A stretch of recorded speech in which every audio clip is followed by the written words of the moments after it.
O projeto europeu EU Sysflex, dedicado às energias renováveis, celebrou o primeiro aniversário. A data foi assinalada com uma Assembleia Geral em Lisboa. A EDP, um dos membros deste consórcio, foi a anfitriã do evento que contou com participantes de vários países da Europa. É um projeto cujo principal objetivo é um objetivo muito nobre e muito importante, eu diria muito importante para a EDP, enquanto grupo, na área da energia, que é permitir uma adoção das energias renováveis e uma penetração das energias renováveis no sistema elétrico suave e que não põe em causa a robustez e a resiliência do sistema. O projeto tem como palavra-chave a flexibilidade. De facto, numa altura em que a produção vai tendo alterações relevantes no seu portfólio, nós temos que, do lado da procura, encontrar soluções de flexibilidade que permitam esta integração de uma forma tranquila.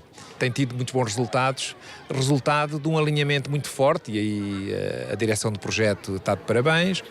A integração das renováveis é um desafio, por isso 5 empresas do Grupo EDP participam neste projeto de forma ativa.